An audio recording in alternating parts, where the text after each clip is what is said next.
Did you know that a good tax strategy is the best saving scheme you can ever have as a business owner?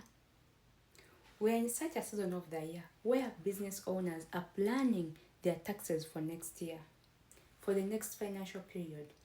But what are the tips? What are the things you should put into consideration as a business owner? Number one, let's look at the nature of the entity. What is your entity type? Are you operating an S corp, a C corp, or an LLC? Of course, each entity is taxed differently. Now, if you're a small business owner, a startup, would you go for an LLC then taxed as a sole proprietorship or a partnership? The choice is yours, but of course, you need information to know which is the best for you. There are so many things to consider here. Let's think you've chosen to make an S corp. This is something you should also put into consideration. Is the ability to make a reasonable pay, the W2 salary pay to the owners. Here we are looking at the owner's journal. If you make this, you're going to save in a certain way because it will mostly be consumed or covered under the payroll taxes. Let's look at it this way. When you underpay yourself as the business owner, you're simply calling in for an audit risk. As well, if you overpay yourself as a business owner, you're simply wasting savings that would be tax savings in the payroll. So it calls for a balance.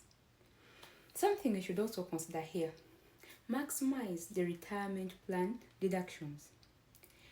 Remember, we are looking at both employer and employee contributions. At the end of the day, these contributions, they lower your taxable income. Did you know about that? Also, leverage on the qualified business income. You see this section 199A? It will tell you more about this. This can even go, if you're eligible, it can go up to like 20% of QBI. Think about it. Something else you should also understand here is to make use of all the business deductible expenses.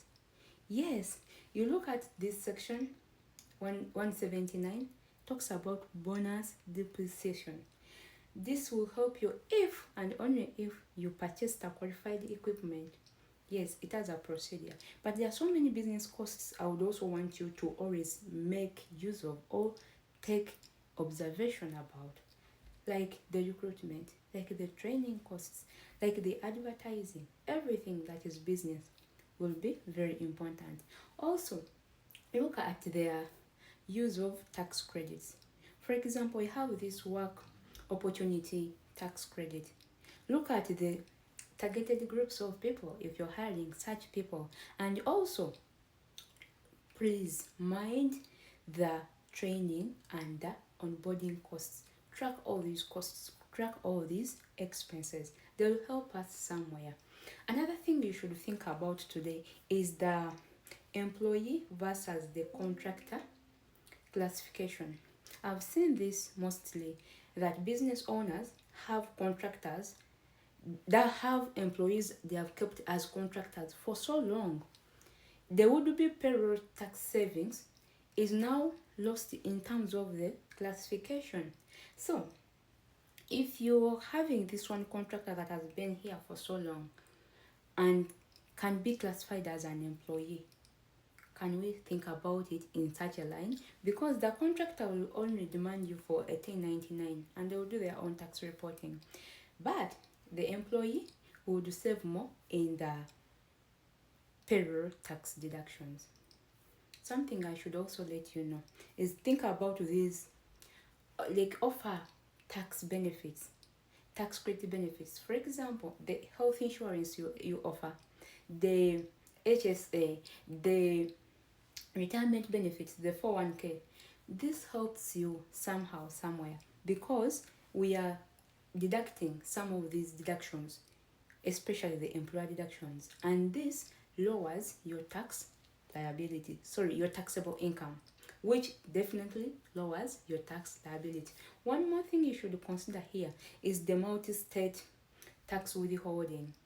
if you hire employees from so many states, of course each state has its own tax regime and its own tax procedures.